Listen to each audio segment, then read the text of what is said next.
can I go back to your example of the messages that we're sending our kids? Yeah. And I think you brought up something interesting. You were talking about like your child and then they're not necessarily achieving the grades, right? And you notice that. Is there a even bigger challenge that preceding the grades that we're doing this psychological damage to our kids, and that eventually that shows up in grades, but that damage is going on prior to the grades? Yeah. And I may have misspoken there. So I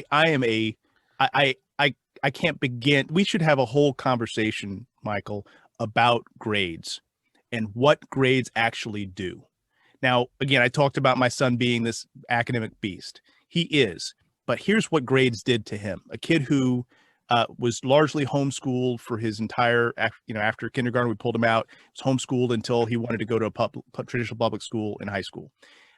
Very curious kid, was involved with all these weird things, got into public school.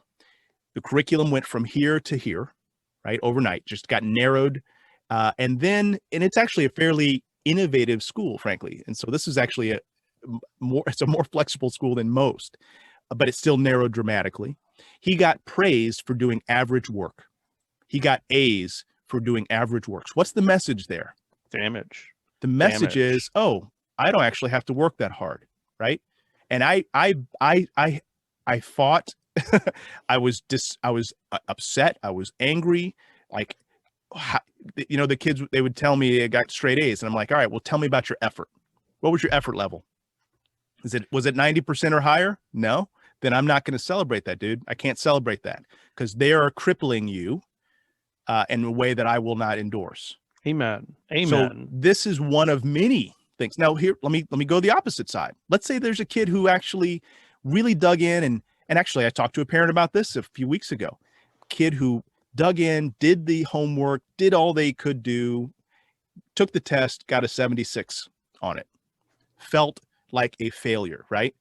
And what does that do in terms of the psychology of that student? That teaches them, hey, why bother, right? You put a bunch of effort in, you're going to get a 76. Well, maybe shouldn't try so hard. I'm no good at that. I don't need I'm no good at that. That's not my thing. That's one. The other one may be it's not worth the effort, right?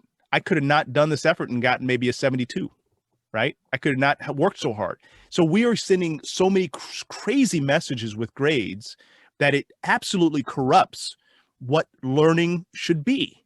It should be a discovery that is exciting, that is fun, that motivates, right? We need entrepreneurs in the 21st century like crazy.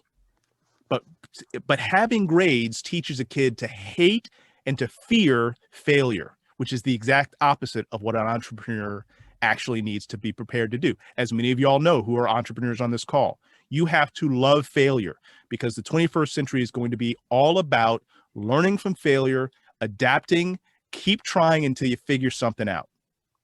That's what our schools do not teach.